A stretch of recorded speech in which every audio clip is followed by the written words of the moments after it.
അയ്യമ്പിള്ളിയുടെ കുറിപ്പുകൾ അടങ്ങിയ ആമവൈബ് എന്ന പുസ്തകത്തിന്റെ പ്രകാശന ചടങ്ങ് അയ്യമ്പിള്ളി ജിയോ ഫെറിറ്റേറ്റ് ഹോംസിൽ വെച്ച് നടന്നു. TR വിനോയ് കുമാർ സ്വാഗതം പറഞ്ഞ ചടങ്ങിൽ കുഴുപ്പള്ളി ഗ്രാമപഞ്ചായത്ത് പ്രസിഡന്റ് KS നിബിൻ അധ്യക്ഷത വഹിച്ചു. ബാലസാഹിത്യകാരൻ CP Pallippuram, Njarakkal Marymatha principal father Davis മാടവനയ്ക്ക് പുസ്തകം കൈമാറി പ്രകാശന ചടങ്ങ് നടത്തി. തുടർന്ന് CP പള്ളിപ്പുറം ഉദ്ഘാടന പ്രസംഗം നടത്തി. മാതൃഭൂമി ആഴ്ചപ്പതിപ്പ് സീനിയർ എഡിറ്റർ KC സുബിൻ പുസ്തകാവതരണം നടത്തി.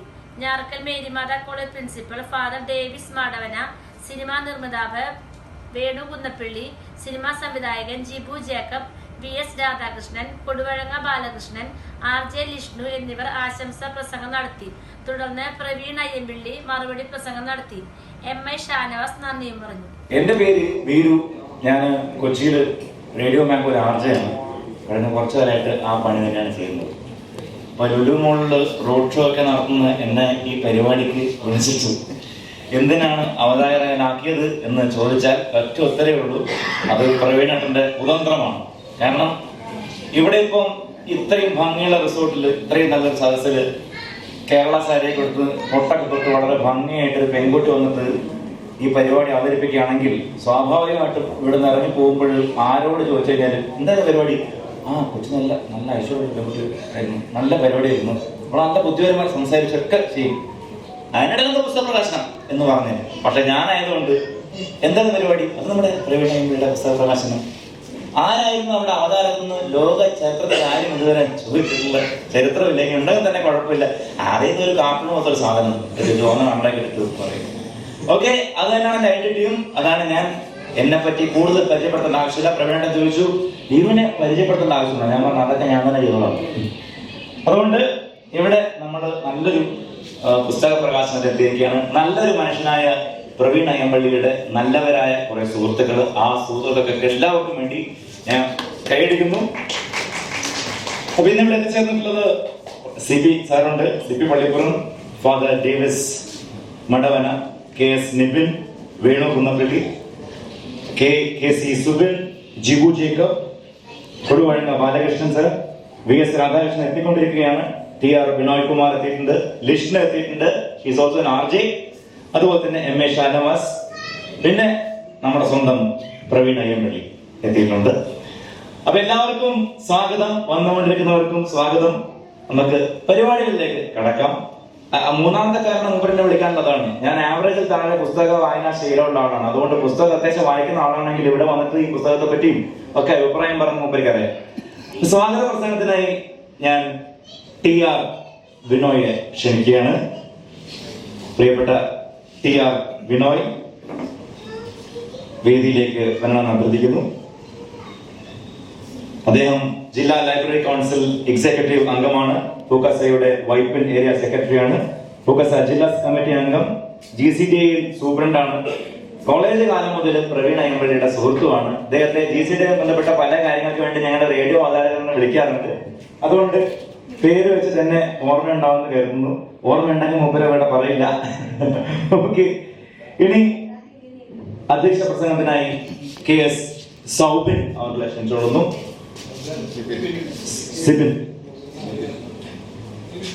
നിബിൻ KS നിബിൻ. ഇനി എത്തിച്ചേരാനുള്ളത് പുസ്തക പ്രകാശനത്തിനെത്തിയ പള്ളിപ്പുറം സാറാണ്. CP പള്ളിപ്പുറം സാറിനെ ക്ഷണിച്ചുകൊള്ളുന്ന വേദിയിലേക്ക്. പുസ്തകം ഏറ്റുവാങ്ങുന്നത് ഫാദർ ഡേവിസ് മടവന അവர்களാണ്.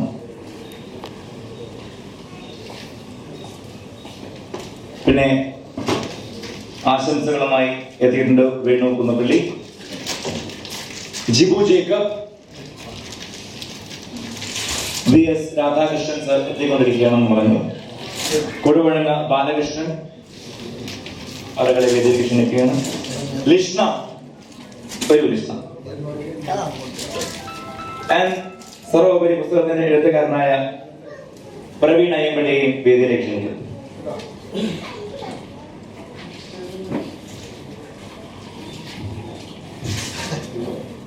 വേദിയിലെത്തിയിരിക്കുന്ന ഏവർക്കും സ്വാഗതം. CP പള്ളിപ്പുറം സാർ നമുക്കറിയാം, പ്രശസ്ത ബാലസാഹിത്യകാരനാണ്. പള്ളിപ്പുറം സെന്റ് മേരീസ് ഹൈസ്കൂളിൽ അധ്യാപകനായിരുന്നു. ആ സമയത്ത് പ്രവീണേട്ടനെ അദ്ദേഹം പഠിപ്പിച്ചിട്ടുണ്ട്. സ്കൂൾ കാലം മുതലേ വലിയ പ്രോത്സാഹനം നൽകിയിട്ടുണ്ട് പ്രവീണേട്ടൻ. ഒരുപക്ഷെ അതിന്റെ ഒരു ഓർമ്മകളൊക്കെ ഇവിടെ നിന്ന് അദ്ദേഹം നമ്മളോട് പങ്കുവെക്കുന്നതായിരിക്കും. ഒപ്പം father Davis Madavana Njarakkal Mary Matha college മുൻ പ്രിൻസിപ്പളാണ്, ഇംഗ്ലീഷ് അധ്യാപകനായിരുന്നു.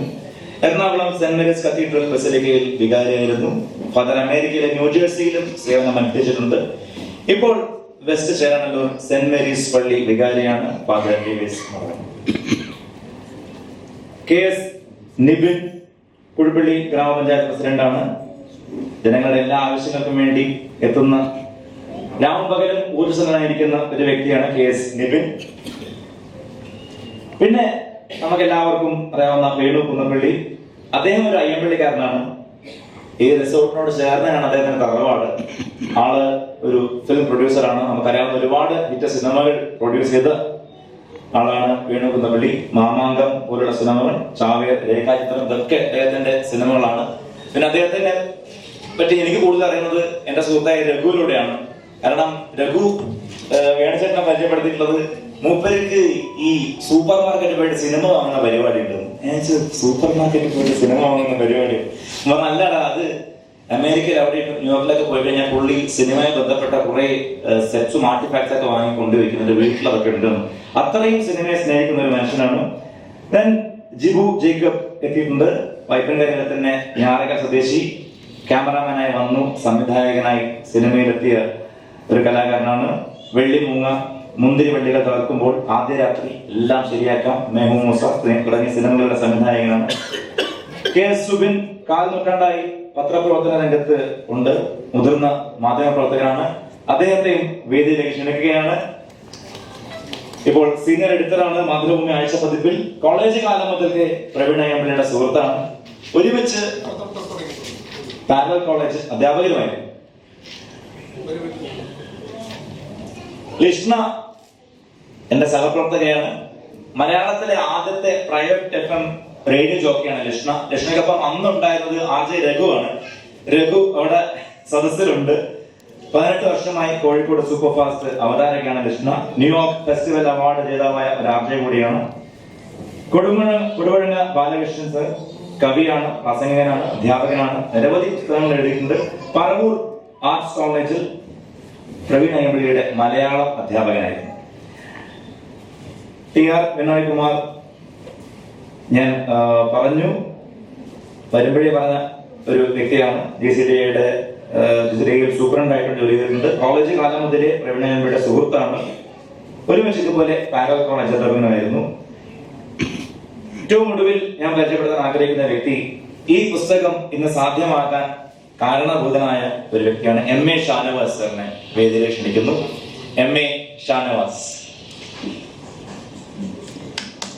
ഒരു വലിയ കൈയടി കൊടുക്കാം. കാരണം അദ്ദേഹം വെറുമൊരു പുസ്തക പ്രസാധകൻ മാത്രമല്ല, വളരെയധികം ക്രിയേറ്റീവായിട്ട് പുസ്തകത്തെ പ്രസന്റ് ചെയ്യാൻ കഴിവുള്ള ഒരു വ്യക്തി കൂടിയാണ്. അത് തന്നെയാണ് അദ്ദേഹത്തിന്റെ ഒരു വിജയവും. ശ്രദ്ധേയമായ 10ഓളം പുസ്തകങ്ങളുടെ രചയിതാവാണ്. കഴിഞ്ഞ ഷാർജ ഇന്റർനാഷണൽ ബുക്ക് ഫെസ്റ്റിൽ മികച്ച പുസ്തക രൂപകൽപ്പനയ്ക്കുള്ള പുരസ്കാരം സ്വന്തമാക്കിയിട്ടുണ്ട്. ഇനി നമുക്ക് ചടങ്ങിലേക്ക് കടക്കാം. സ്വാഗതം പറയാൻ വേണ്ടി TR വിനോയ് അവരെ. അത്തരം തടവറകളുടെ ഒരു സൂക്ഷിപ്പുകാരൻ കൂടിയാണ് ഞാൻ. ഗ്രന്ഥശാല സംഘവുമായി ബന്ധപ്പെട്ടിട്ടുള്ള പ്രവർത്തനങ്ങളിൽ നിൽക്കുമ്പോൾ സാധാരണ തോന്നിയിട്ടുള്ളത് ഒരു ജയിലറയിലെ ഒരു ജയിൽ സൂപ്രണ്ടിന്റെ റോൾ പോലെയാണ് പലപ്പോഴും തോന്നിയത്. ഇതിനെയൊക്കെ പിടിച്ച്, പുസ്തകങ്ങളെയൊക്കെ പിടിച്ച് നമ്മളിങ്ങനെ ജയിലറയിൽ ഇട്ടിരിക്കുകയാണ്. അടഞ്ഞിരിക്കുന്ന പുസ്തകത്തോളം ഭംഗിയില്ലാത്ത ഒരു വസ്തു ഈ ഭൂമിയിലില്ല. ചിറകളിൽ ചേർത്ത് വെച്ചിരിക്കുന്ന പൂമ്പാറ്റയ്ക്ക് ഒട്ടും ഭംഗിയില്ല. ഒരു ചാര നിറത്തില് ഒരുപാട് ഞരമ്പുകളൊക്കെയുള്ള ഒരു കണ്ടാൽ ഒട്ടും ഭംഗിയില്ലാത്തൊരു വസ്തുവിന്റെ പേരാണ് ചിറകൾ ചേർത്ത് വെച്ച പൂമ്പാറ്റ. ഈ ചിറകൾ വിടരുമ്പോഴാണ് പൂമ്പാറ്റയ്ക്ക് ഭംഗിയുണ്ടാവുന്നത്. അതുപോലെയാണ് പുസ്തകങ്ങൾ വിടർന്നാൽ മാത്രമേ ഭംഗിയുണ്ടാവൂ. അതുകൊണ്ട് എൻ്റെ സത്യസന്ധമായ ആഗ്രഹം ഈ പുസ്തകങ്ങളൊന്നും ഗ്രന്ഥശാലകളിലേക്ക് പോകല്ലേ എന്നാണ്. മറിച്ച് നിങ്ങളിന്ന് ഈ പുസ്തകം ഇവിടെ നിന്ന് തന്നെ വാങ്ങി നിങ്ങളിത് വായിക്കണം. അനുഭവക്കുറിപ്പുകളാണ്. സ്വാഭാവികമായിട്ടും പ്രവീണിനെ പോലുള്ള ഒരാള് എനിക്ക് ഒരുപാട് കാലത്തോളമുള്ള പരിചയമുണ്ട്. ആ പരിചയത്തെ എന്താ പറയാ, ഏറ്റവും അങ്ങേയറ്റത്ത് ഓർക്കുമ്പോൾ പ്രവീൺ ഞാൻ ഒരിക്കല് ഒരുമിച്ചൊരു മത്സരത്തിൽ പങ്കെടുത്തു. പ്രവീൺ 9ാം ക്ലാസ്, ഞങ്ങൾ 8 9 ക്ലാസ്സിൽ പഠിക്കുന്ന ആ ഒരു കാലഘട്ടത്തിൽ പ്രവീൺ ഞാൻ പ്രകടപ്രസംഗത്തിലാണ് പങ്കെടുത്തത്. എന്ന് വെച്ചാൽ വായിച്ച് പഠിച്ചെഴുതി വന്ന് പ്രകടിപ്പിക്കും. ഇത്രയാണ് നമുക്ക് പറ്റിയിരുന്നത്. പ്രവീൺ പങ്കെടുത്ത നിമിഷ പ്രസംഗത്തിലാണ്. വളരെ ഭംഗിയായിട്ട് വിഷയം അപ്പം കൊടുക്കും, അപ്പം തന്നെ സംസാരിക്കും.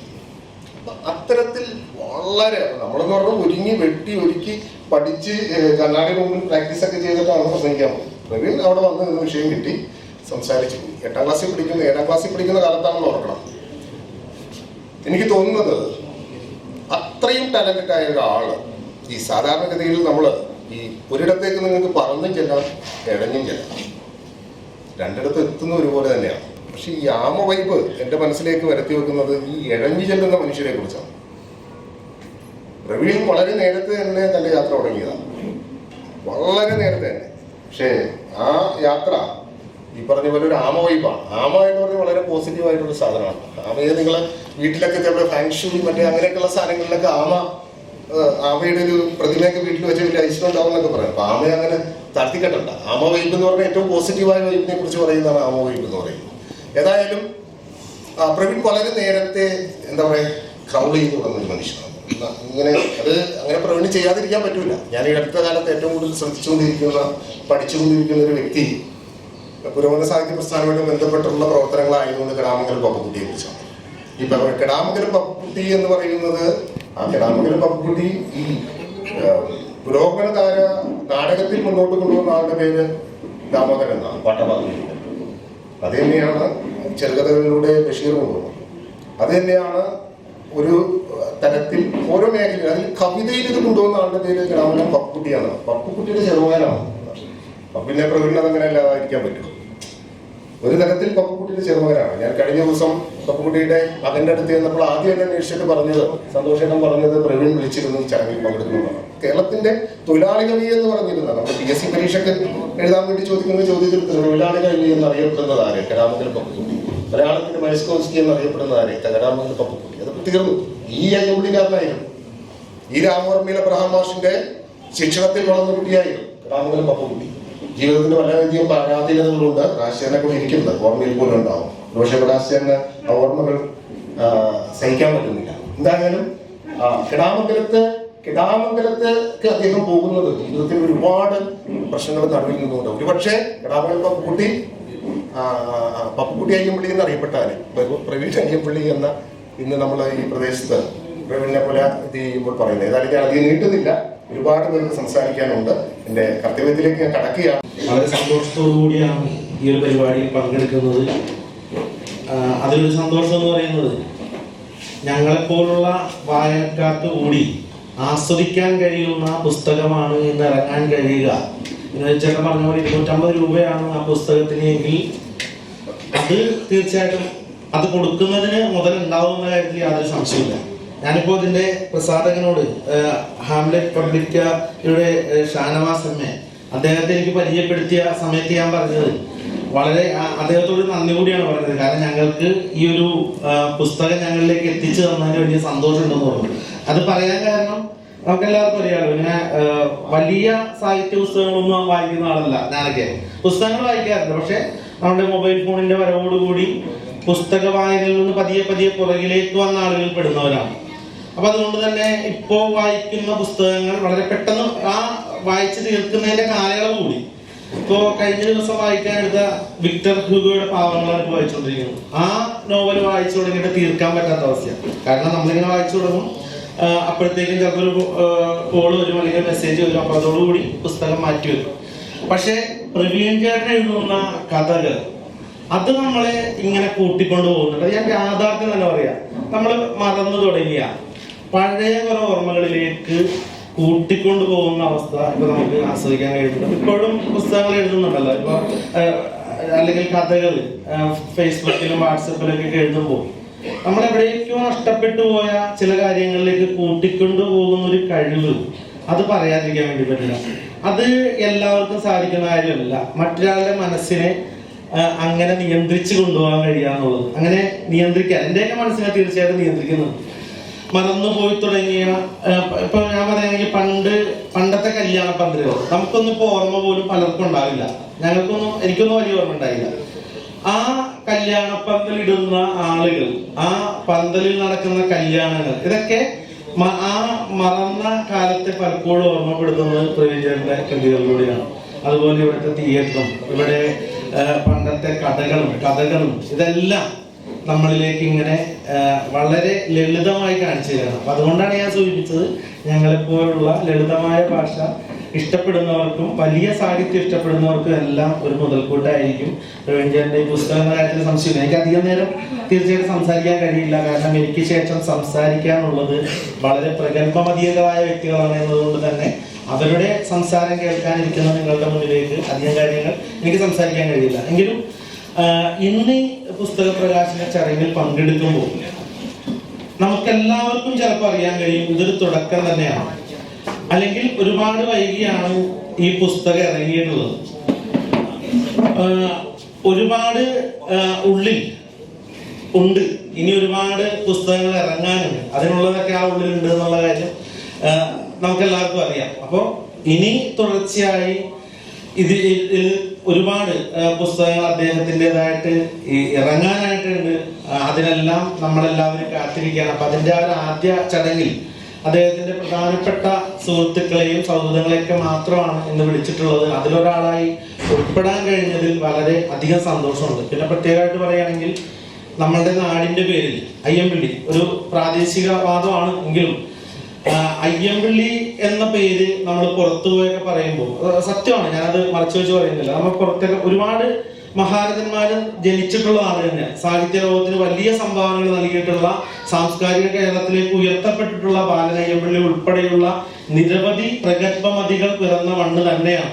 ഇപ്പൊ തന്നെ ഇവിടെയുണ്ട് ചേട്ടൻ ബെൻസി അയ്യമ്പിള്ളി ആണെങ്കിലും രാധാകൃഷ്ണനാണെങ്കിലും ഉൾപ്പെടെ നിരവധി ആളുകൾ അയ്യമ്പിള്ളിക്ക് അഭിമാനമായിട്ട് നമ്മുടെ മുന്നിലുണ്ട്. പക്ഷെ പുറത്തൊക്കെ പോയി നമ്മൾ അയ്യമ്പിള്ളിയിലാണ് വീഡിയോ എന്ന് പറയുമ്പോൾ ഒന്നുകൂടി പറഞ്ഞു കൊടുക്കേണ്ടി വരും. അയ്യമ്പിള്ളി എന്ന് പറയുമ്പോൾ ചെറായിക്കിപ്പുറം എന്ന് പറയേണ്ട അവസ്ഥയാണ്. അതിലൊരു മാറ്റം വരണം. കാരണം നമ്മുടെ ഒരുപാട് ആളുകളുണ്ട് അയ്യമ്പിള്ളിക്ക്. ഈ അയ്യമ്പിള്ളി എന്ന കൊച്ചു പ്രദേശത്ത് ഇത്രയധികം ആളുകളുണ്ടോ എന്ന് ചോദിക്കുന്ന അത്ര പ്രഗത്ഭരായിട്ടുള്ള ആളുകളുണ്ട്. അപ്പൊ ഇനി ഞങ്ങൾക്കൊക്കെ പുറത്തു പോയി പറയുമ്പോൾ അയ്യമ്പിള്ളിയിലാണ് എന്ന് പറയുമ്പോൾ ഈ കുറെ പേരുകൾക്കൊപ്പം പ്രവീൺ അയ്യമ്പിള്ളിയുടെ നാട്ടുകാരനാണല്ലേ എന്ന് ചോദിക്കുന്ന രീതിയിലേക്ക് ഇപ്പൊ തന്നെ ഉണ്ട്, ഇല്ല എന്നല്ല, എങ്കിലും ആ ഒരു മാറ്റത്തിലേക്ക് വരാൻ വേണ്ടി പോവുകയാണ്. വളരെ വലിയ സന്തോഷത്തോടു കൂടി ഈ ഒരു ചടങ്ങിൽ പങ്കെടുക്കാൻ പറ്റിയ സന്തോഷമൊക്കെ അറിയിച്ചുകൊണ്ട് അദ്ദേഹത്തിന് എല്ലാ ആശംസകളും ഹൃദയത്തിന്റെ ഭാഷയിൽ ഇനിയും ഒരുപാട് ഞങ്ങളെയൊക്കെ ഈ നാടിനെയൊക്കെ സന്തോഷിപ്പിച്ച് ഇനി ഒരുപാട് മുന്നോട്ട് പോകാൻ കഴിയട്ടെ എന്ന് ഹൃദയപൂർവ്വം ആശംസിച്ചുകൊണ്ട് എന്റെ ചെറിയ അധ്യക്ഷ പ്രസംഗം അവസാനിപ്പിക്കുന്നു. എല്ലാവർക്കും നന്ദി. അഭിനയിക്കുന്നതാണെങ്കിൽ പെർഫോമൻസ് അവർക്ക് നേരിട്ട് തിയേറ്ററിൽ ആ കൈയടികൾ കാണാൻ പറ്റും. പക്ഷെ പുസ്തകം വായിച്ചുകൊണ്ടിരിക്കുമ്പോൾ നമ്മൾ വായനക്കാരൻ ആവേശം കൊണ്ട് കൈയടിക്കുന്നുണ്ടെങ്കിൽ ഒരുപക്ഷെ അവര് ലൈവായിട്ട് അത് കേൾക്കണം എന്നില്ല. അതുകൊണ്ട് അങ്ങനെയുള്ള ഒരു അവസരം ഇവിടെ ഈ വേദിയിലുണ്ട്. കൈയടികളോടുകൂടി നമുക്ക് ആ പുസ്തക പ്രകാശന ചടങ്ങിലേക്ക് കടക്കാം. CP പള്ളിപ്പുറം സാർ പുസ്തകം നൽകുന്ന പുസ്തകം ഏറ്റുവാങ്ങുന്നത് ഫാദർ ഡേവിസ് മടവന. അപ്പം നിറഞ്ഞ കൈയടികളോടുകൂടി പ്രവീൺ എന്ന എഴുത്തുകാരനെ നമുക്ക്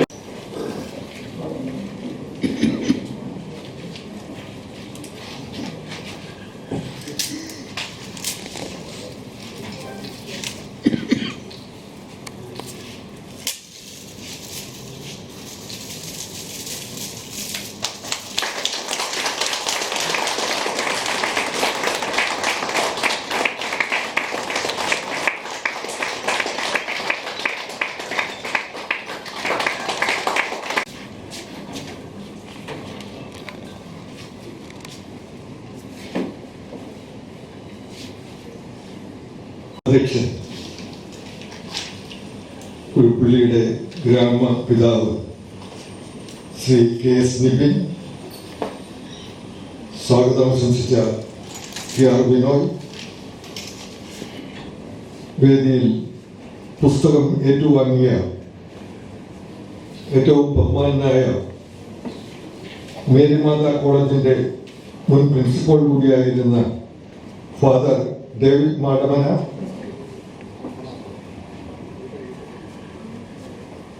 ഇവിടെ പുസ്തക അവതരണം നടത്തുന്ന മാതൃഭൂമി കാഴ്ചപ്പതിപ്പിന്റെ സീനിയർ എഡിറ്റർ KC സുബിൻ, ആശംസകൾ അർപ്പിക്കാൻ എത്തിയിട്ടുള്ള സിനിമാ നിർമ്മാതാവ് വേണു കുന്നപ്പിള്ളി, സിനിമാ സംവിധായകൻ Jibu Jacob, VS Radhakrishnan, Koduvazhakam Balakrishnan, RJ Krishna,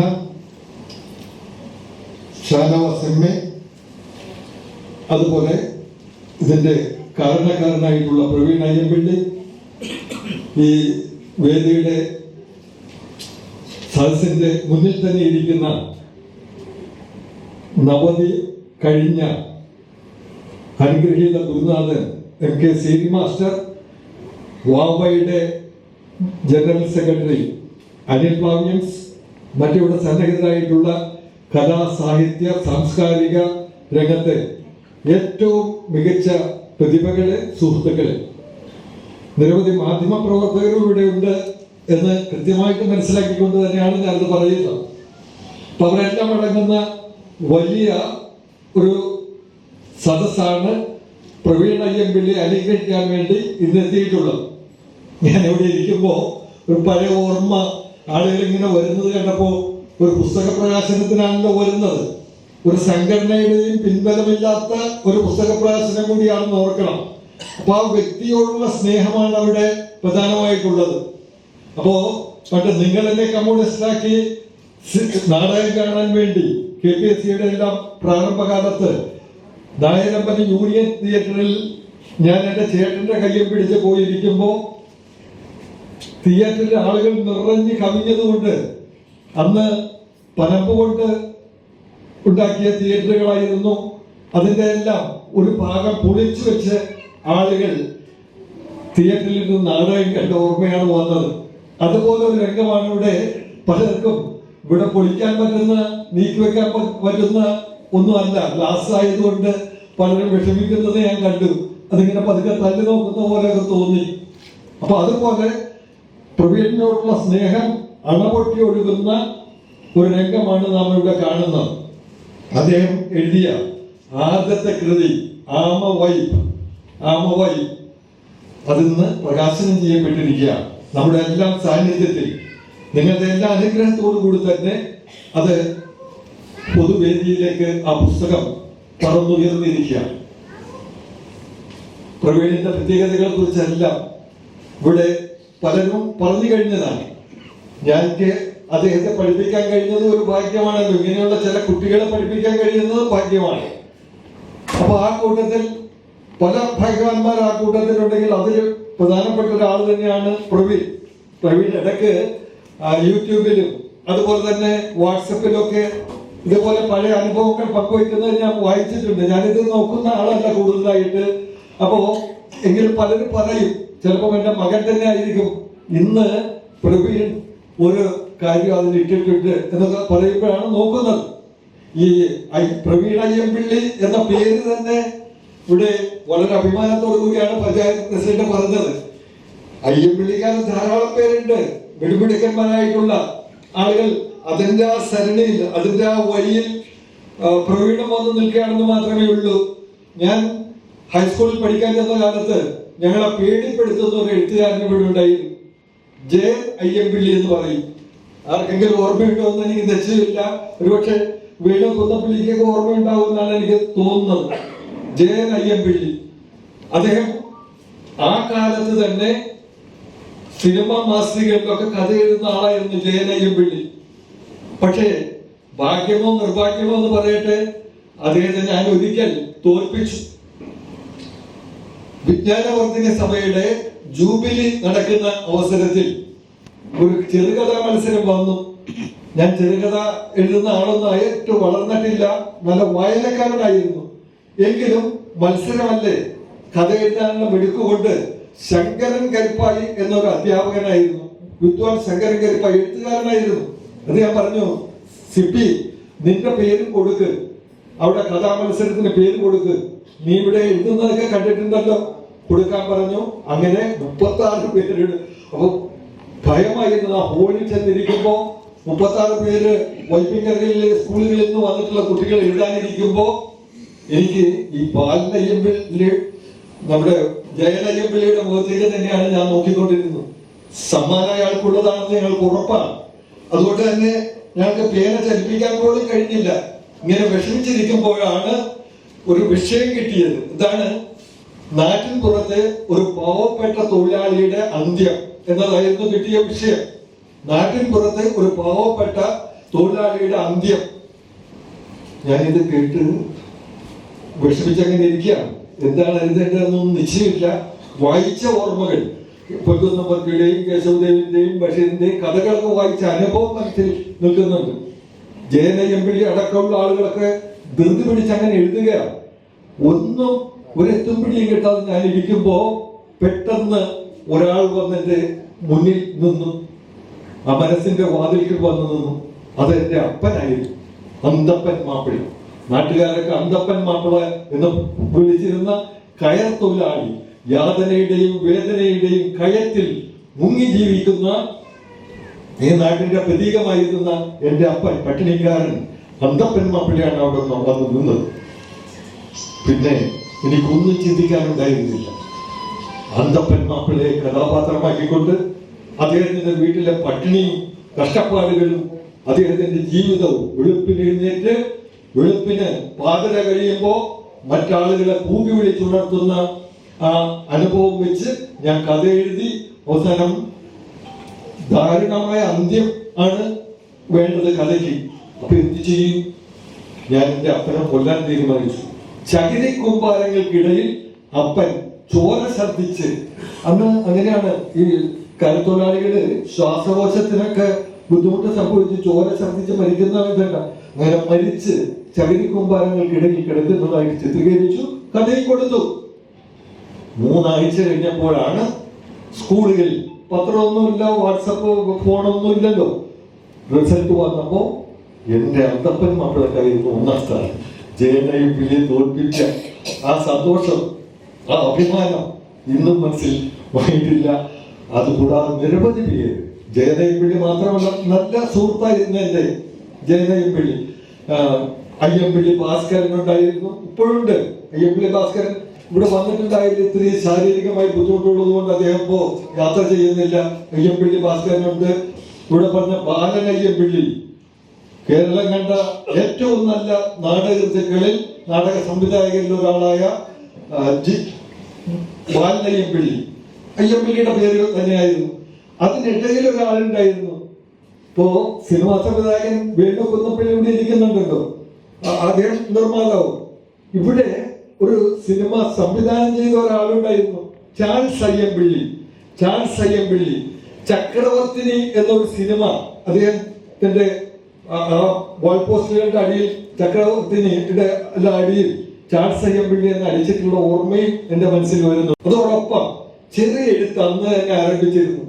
1990 ഞങ്ങള് അന്ന് സ്കൂളില് അച്ചടിച്ച മാസിക എന്നൊക്കെ പറഞ്ഞാൽ ചിന്തിക്കാൻ പറ്റുന്ന കാലമല്ല, എങ്കിലും ഞങ്ങളങ്ങനെ മുൻകൈ എടുത്ത് നമുക്ക് കുട്ടികളെ പ്രോത്സാഹിപ്പിക്കാൻ ഒരു മാസിക അച്ചടിച്ച് ഒരു പുസ്തകം ഇറക്കണം എന്ന് തീരുമാനിച്ചു. അതിന്റെ ചുമതലക്കാരനെയൊക്കെ തിരഞ്ഞെടുത്തു. സ്റ്റുഡന്റ് എഡിറ്ററായിട്ട് പ്രവീൺ KP-യെ തിരഞ്ഞെടുത്തു. പ്രവീൺ KP വിടവിടക്കോടുള്ള ആളായതുകൊണ്ട് എല്ലാവരും, അധ്യാപകരും ഒക്കെ പറഞ്ഞു, പ്രവീൺ തന്നെ മതി. പ്രവീൺ KP അങ്ങനെ സ്റ്റുഡന്റ് എഡിറ്ററായി ഞങ്ങളുടെ മാസികയിൽ. അതിലൊരു ലേഖനം എഴുതി. അതിന്റെ ഏറ്റവും പ്രധാനപ്പെട്ട ലേഖനം, കുട്ടികളെ എഴുതിയിട്ടുള്ളത് ഏറ്റവും പ്രധാനപ്പെട്ട ലേഖനം അന്ന് എഴുതിയത് പ്രവീണാണ്. വയലാർ കേരളത്തിന്റെ മലയാള സാഹിത്യത്തിന്റെ അനശ്വരൻ, മലയാള സാഹിത്യത്തിലെ അനശ്വരൻ, വയലാർ മലയാള സാഹിത്യത്തിലെ അനശ്വരൻ, ഇങ്ങനെയായിരുന്നു അതിന്റെ ടൈറ്റിൽ. അത് നല്ല ഒരു 2-2.5 പേജ് അച്ചടിച്ച 2 പേജ് അതുകൊണ്ടായിരുന്നു. അപ്പൊ അന്ന് മുതൽ എഴുതാനുള്ള കഴിവുണ്ട്. ഇതൊക്കെ മനസ്സിലാക്കിയിട്ടാണ് ഞങ്ങൾ ചില പ്രോത്സാഹനങ്ങളൊക്കെ നൽകി. ഇവിടെ സ്വാഗത പ്രാസംഗികൻ സൂചിപ്പിച്ചതുപോലെ കേരള ടൈംസിന്റെ കുട്ടികളുടെ വിശേഷാൽപതിയൊക്കെ വരുമ്പോൾ പ്രവീണിന്റെ കവിത അതിൽ ചേർക്കും. പിന്നീട് ബാലരമയിലും പൂമ്പാറ്റയിലും ഒക്കെ ഇടയ്ക്കിടയ്ക്ക് പ്രവീണിന്റെ കുഞ്ഞു കവിതകൾ കാണാം. ചിലതൊക്കെ വളരെ നല്ല രീതിയിലുള്ളതാണ്. ഇതിൽ നടന്നിരുന്ന കാര്യങ്ങളാണ് ഇങ്ങനെ വാട്സപ്പിലൊക്കെ. എനിക്ക് തോന്നുന്നു അതിൽ വന്ന കാര്യങ്ങളായിരിക്കണം മിക്കവാറും കൂടുതൽ ഉണ്ടാവുന്നത്. ഇവിടെ പറഞ്ഞതുപോലെ ഈ നാടുമായി ബന്ധപ്പെട്ട, നാട്ടുകാരുമായി ബന്ധപ്പെട്ട ജീവിത അനുഭവങ്ങൾ പങ്കുവയ്ക്കുന്ന കാര്യങ്ങളാണ് കൂടുതലായിട്ടും അതിലുണ്ടാവുന്നതെന്നാണ് ഞാൻ വിചാരിക്കുന്നത്. അപ്പോ ആ ധന്യമായ പുസ്തകം ഇപ്പോൾ നമ്മുടെ മലയാള സാഹിത്യത്തിൽ ഓർമ്മകൾ പങ്കുവയ്ക്കുന്ന, ആത്മകഥകൾ പങ്കുവയ്ക്കുന്ന വളരെ ശ്രദ്ധേയമായ നിരവധി പുസ്തകങ്ങൾ ഉണ്ട്. വലിയ എഴുത്തുകാരൊക്കെ അവരുടെ ജീവിത കഥകൾ എഴുതിയിട്ടുണ്ട്. അതിൽ തന്നെ ചിലത് വളരെ ശ്രദ്ധിക്കപ്പെട്ട ചിലതുണ്ട്. ഓർമ്മയുടെ അറകൾ. ബഷീർ, വൈക്കം മുഹമ്മദ് ബഷീറിന്റെ ജീവിത കഥയാണ്.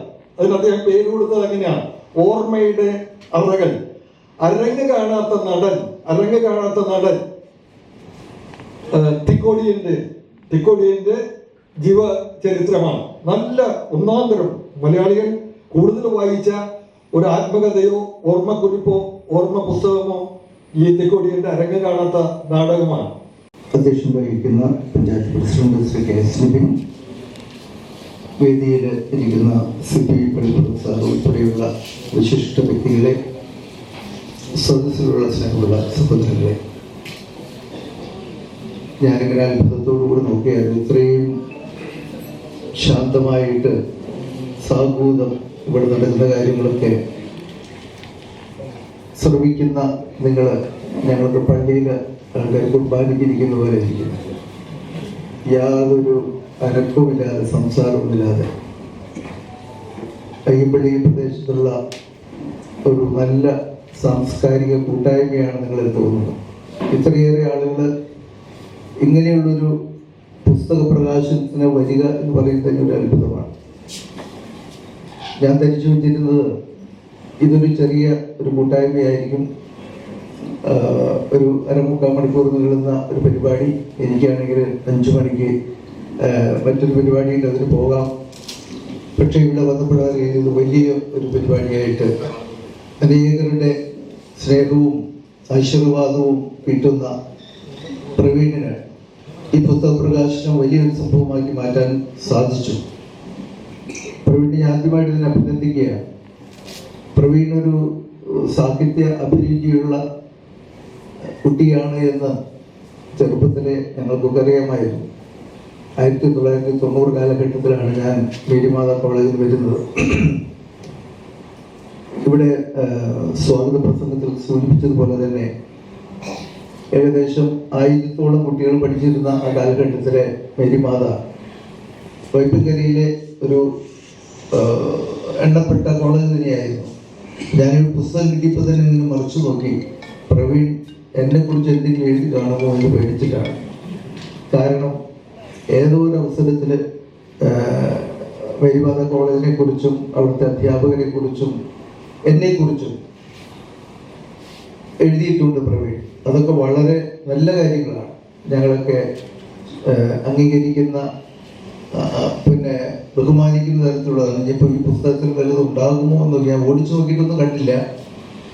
ഏതായാലും പ്രവീൺ അന്നേ ആ ഒരു അഭിരുചി ഉണ്ടായിരുന്നു. അനേകം സാംസ്കാരിക പ്രവർത്തനങ്ങളിൽ മുൻനിൽ നിന്ന് പ്രവർത്തിക്കാനായിട്ട് സാധിച്ചിട്ടുണ്ട്. ഞാൻ പ്രവീണിനെ കുറിച്ച് പറയുമ്പോൾ ആ കാലഘട്ടത്തിൽ ശരിക്കും മേരിമാതാ കോളേജിന്റെ എല്ലാ സാംസ്കാരിക പ്രവർത്തനങ്ങൾക്കും മുന്നിൽ നിന്നത് പ്രവീണിന്റെ ചേട്ടൻ ബെൻസിയും അതുപോലെ തന്നെ ഇവിടെ ഇരിക്കുന്ന ഷാനവാസുമാണ്. അവരന്ന് BA പഠിക്കുന്ന കാലഘട്ടമാണ്. അന്ന് ഇവിടെ പറഞ്ഞ രീതിയിൽ ഒരു കയ്യെഴുത്ത് മാസികയൊന്നുമല്ല, പ്രിന്റ് ചെയ്തൊരു മാസിക തന്നെയാണ് അന്ന് പ്രസിദ്ധീകരിച്ചത്. അതിന്റെ കോപ്പികൾ ഇന്നും കുട്ടികളുടെ കയ്യിലിട്ടുണ്ട്. അപ്പൊ അന്ന് തന്നെ ഈ രംഗത്ത് ഇവർക്കൊക്കെ നല്ല ഭാവിയുണ്ടെന്ന് എനിക്കൊക്കെ അറിയാമായിരുന്നു. അവര് ഷാനവാസ് വ്യത്യസ്ത മേഖലകളിലൂടെ വളർന്നു. ചിലപ്പോഴൊരു ആശങ്കയുണ്ടാവും, ചിലതൊക്കെ അവൻ വ്യക്തിമുദ്ര പതിച്ചു എന്ന് തോന്നുന്ന നിമിഷത്തിൽ പുള്ളി അത് ഉപേക്ഷിച്ചിട്ട് വേറെ മറ്റൊരു മേഖലയിലേക്ക് കടക്കും. ചിലപ്പോൾ യാത്ര ചെയ്യാനായിട്ട് പോകും, ചിലപ്പോൾ എഴുതാൻ പോകും, ചിലപ്പോൾ പ്രസിദ്ധീകരണ രംഗത്തേക്ക് വരും. ഈ നാളെ ഏതാണ് പുള്ളിയുടെ രംഗമെന്ന് എനിക്ക് അറിഞ്ഞുകൂടാ. കൈവയ്ക്കുന്ന എല്ലാ മേഖലകളിലും തൻ്റെ വ്യക്തിമുദ്ര പതിപ്പിക്കാനായിട്ട് ഷാനവാസ് സാധിച്ചിട്ടുണ്ട്. ഇനി അങ്ങനെ കഴിയുന്ന ഈ അവസരത്തിൽ ഞാൻ ആശംസിക്കുകയാണ്. ബെൻസിയും അതുപോലെ തന്നെ ധാരാളം കഴിവുകളുള്ള ഒരു വ്യക്തി തന്നെയാണ്. ഞാനിപ്പോൾ ആലോചിക്കുകയായിരുന്നു, ഇവിടെ ഇരുന്നപ്പോൾ ഞാൻ ആലോചിച്ച കാര്യം, ഈ സാംസ്കാരിക പ്രവർത്തനങ്ങൾ മാത്രമല്ല, ഞങ്ങൾ കോളേജിൽ ഒരിക്കൽ ഒരു തമാശയൊക്കെ പറയണം.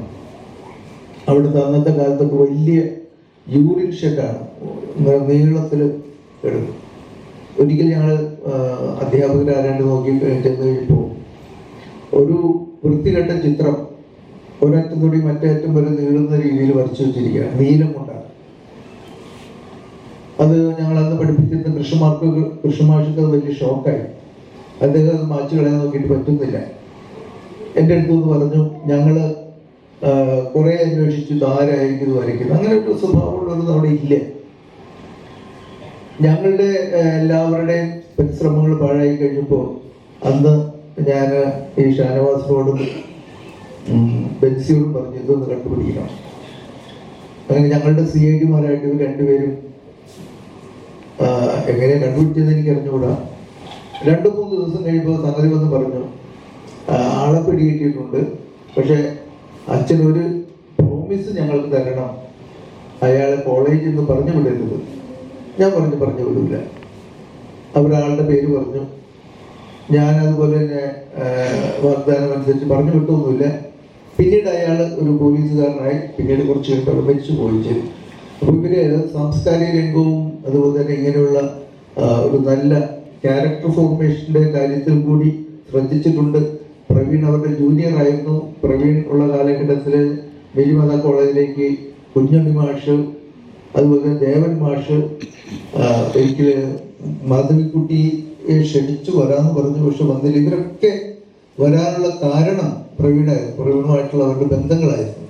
ഏതായാലും പ്രവീൺ എല്ലാവിധ ആശംസകൾ നേരുകയാണ്. ഇനിയും കൂടുതൽ ഉയരങ്ങളിലേക്ക് പോകട്ടെ എന്ന് ആശംസിച്ചുകൊണ്ടും പ്രാർത്ഥിച്ചുകൊണ്ടും ഒപ്പം തന്നെ എന്നെ ഇവിടേക്ക് ക്ഷണിച്ചതിനുള്ള നന്ദി അറിയിച്ചുകൊണ്ട് ഞാൻ അവസാനിക്കും. എൻ്റെ ഏറ്റവും പ്രിയപ്പെട്ട സുഹൃത്താണ്. 3 പതിറ്റാണ്ടിലേറെ നീളുന്ന അടുത്ത സൗഹൃദമുണ്ട്. ഈ പുസ്തകത്തിൻ്റെ ശില്പി ഷാനവാസ് ഈ ജോലിയിലെ എൻ്റെ എല്ലാ അർത്ഥത്തിലുമുള്ള ഗുരുനാഥനാണ്. ഷാനവാസാണ് ജീവിതത്തിൽ ആദ്യമായി എന്നെ കൊണ്ട് ഒരു മുഖ്യധാരാ മാധ്യമത്തിൽ ഒരു ലേഖനം എഴുതിക്കുന്നത്. നിനക്കത് എഴുതാൻ കഴിയുമെന്ന് പറഞ്ഞ് എന്നെ ഈ രംഗത്ത് പത്രപ്രവർത്തനത്തിലേക്ക് കൊണ്ടുവന്ന ആളാണ് ഈ പുസ്തകത്തിൻ്റെ ശില്പി ഷാനവാസ് ഹാംലെറ്റ്. അപ്പോൾ ഷാനവാസിൻ്റെ പുസ്തകം, പ്രവീൺ എഴുതിയ പുസ്തകം, അങ്ങനെ വളരെ വൈയക്തികമായ ഒരു സന്തോഷത്തിൻ്റെ മുഹൂർത്തമാണ്. എൻ്റെ കടമ ഈ പുസ്തകത്തെ പരിചയപ്പെടുത്തുക എന്നുള്ളതാണ്. അതുകൊണ്ട് കുറച്ച് കാര്യങ്ങൾ ഈ പുസ്തകത്തെക്കുറിച്ച് പറയാതിരുന്നാൽ അത് പ്രവീൺ ഏൽപ്പിച്ച ഒരു കാര്യം ചെയ്യാതിരിക്കലാവും. അതുകൊണ്ട് ഞാൻ വളരെ പെട്ടെന്ന് ഈ പുസ്തകത്തിലേക്ക് പ്രവേശിക്കുകയാണ്. ഈ പുസ്തകത്തിൻ്റെ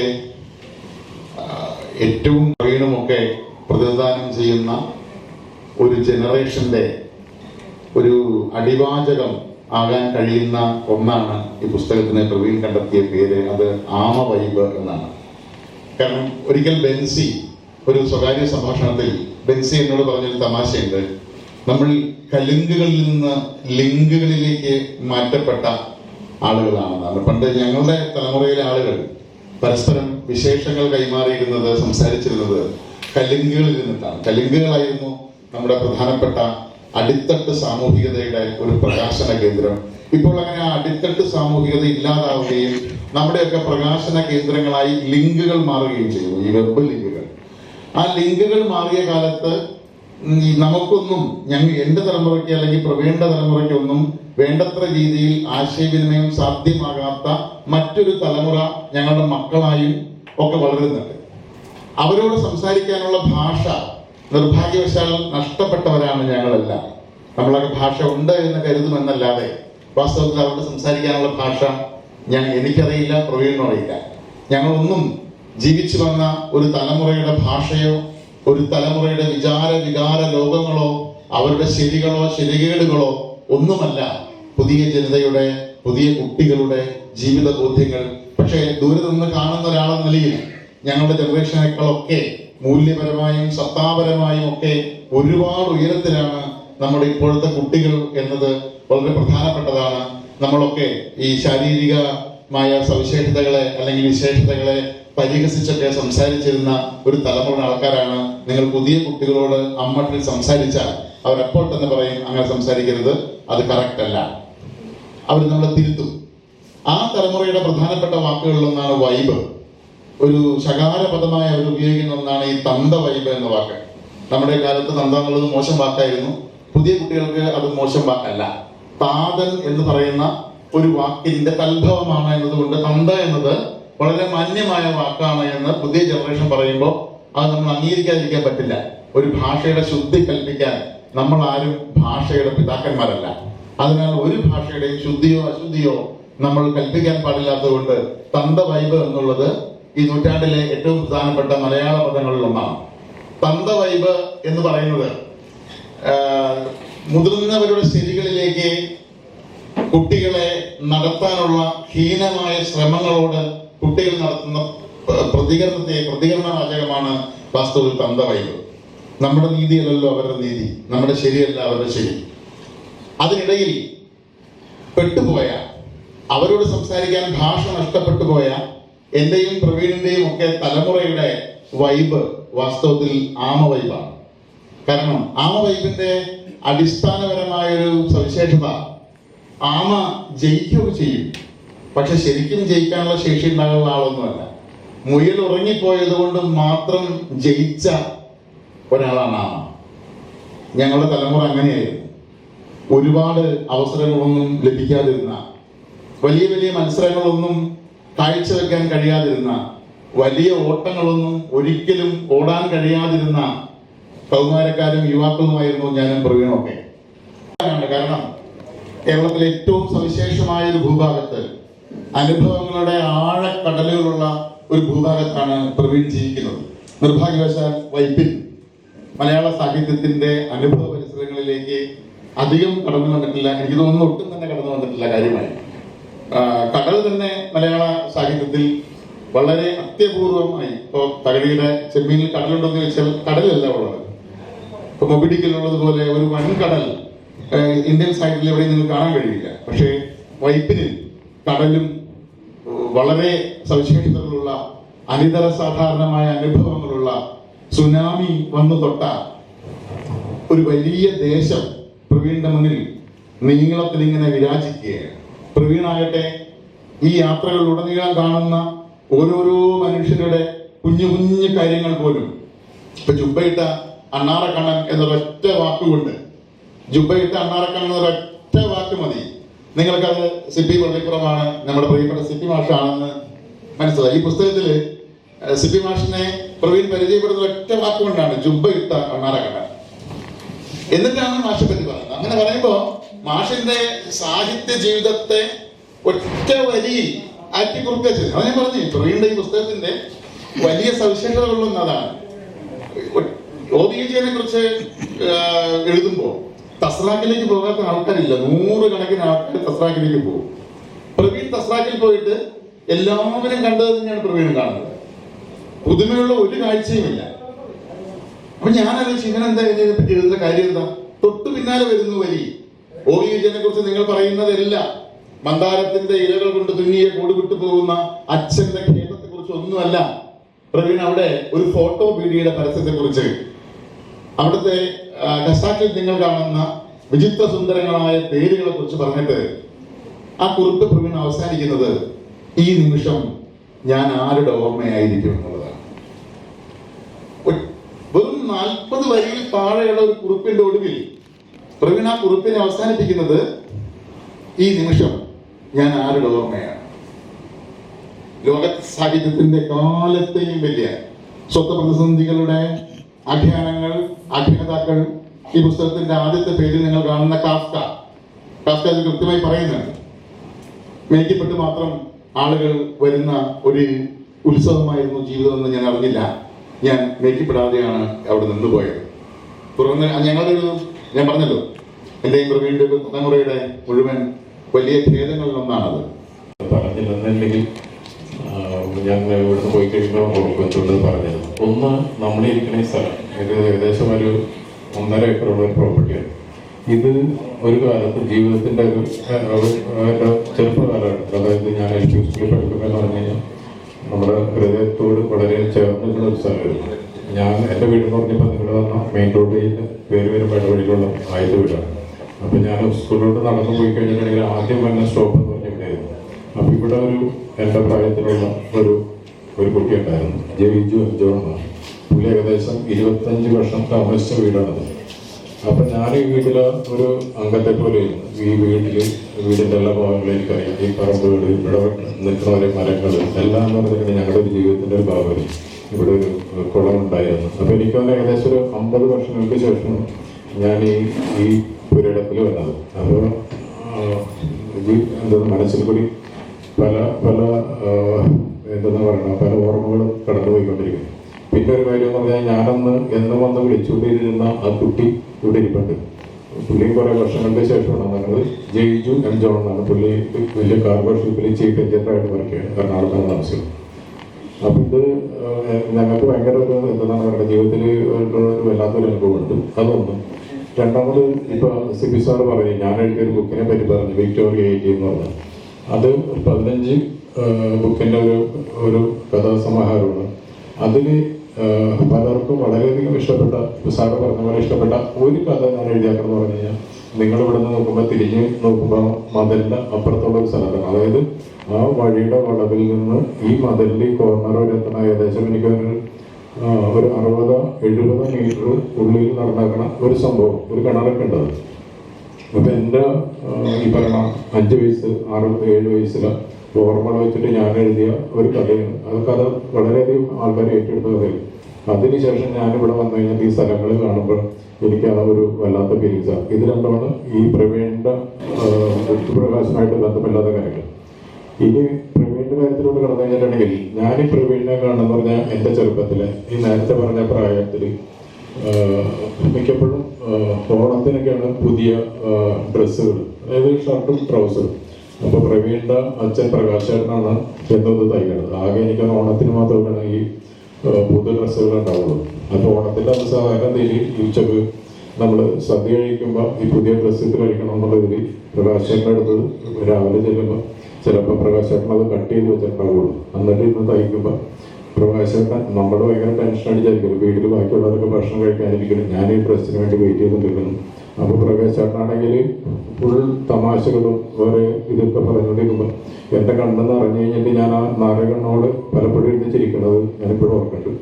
ആ സമയത്ത് ഈ പറയണ ബെഡ്സിയും ഈ പ്രവീണും അവിടെയൊക്കെ ഓടി കളിച്ച് നടക്കുന്നുണ്ട്. അന്ന് ഞാൻ ഒരിക്കൽ പോലും വിചാരിച്ചിട്ടില്ല ഇവർ അയ്യപ്പള്ളി എന്നുള്ളൊരു ഇതും കൂടി ചേർത്ത് കഴിഞ്ഞിട്ട് ഈ ലോകത്തിൽ ഇത്തരം ഈ റേഡിയോ വഴിയൊക്കെ അറിയപ്പെടണ ഒരു കലാകാരന്മാരും ഞാൻ ഒരിക്കലും വിചാരിച്ചിട്ടില്ല. പിന്നെ ഇപ്പം ഞാനിപ്പോൾ ദുബായിൽ ജീവിക്കുന്ന ഒരാളാണ്. അപ്പം ഞാൻ പലപ്പോഴും ഇവരുടെ റേഡിയോയിൽ ഇവരുടെ ഒരു പരിപാടിയൊക്കെ അവതരിപ്പിച്ച് കഴിഞ്ഞാൽ പ്രവീൺ അയ്യപ്പള്ളി ബെഡ്സിനോട് പറയുമ്പോൾ എനിക്ക് ഭയങ്കര അഭിമാനമാണ്. ഞാൻ എൻ്റെ ഫ്രണ്ട്സിനോടൊക്കെ പറഞ്ഞിട്ടുണ്ട് ഇവരുടെ കഥയൊക്കെ ഈ തയ്ക്കാൻ പോയിട്ട് അവരോട് കളിക്കുന്ന കഥയൊക്കെ പറയാറ്. അതേപോലെ തന്നെ ഈ ഫേസ്ബുക്കിലൊക്കെ ഞാൻ ഈ പ്രവീൺ എഴുതിയാക്കണൊക്കെ വായിക്കാറുണ്ട്. ഒരു എന്താണ് പറയുക, ഒരു വ്യത്യസ്തമായ എഴുത്തുകാരനാണ്. അത്യാവശ്യം നല്ല രീതിയിലുള്ള സാഹിത്യവും നമ്മളെ ശ്രദ്ധിക്കാതുള്ള ചെറിയ ചെറിയ കാര്യങ്ങളിനൊക്കെ വളരെയധികം നമ്മളുടെ ഒരു വേറിട്ട രീതിയിലൊക്കെ എഴുതാനായിട്ട് കഴിവുള്ള ഒരാളാണ്. അപ്പോൾ ഒരുപാട് നാളായി കാർട്ടീന്ന് കഞ്ഞി കിട്ടിയപ്പോൾ പറയാൻ വാക്കുകളില്ല. കുടുംബങ്ങളൊക്കെ പഠിപ്പിക്കാറുണ്ട്. ഇന്ന് ഭാഷയിൽ അപൂർണമെന്നഹോ വന്നു പോകും പിഴയും അർത്ഥശങ്കയും.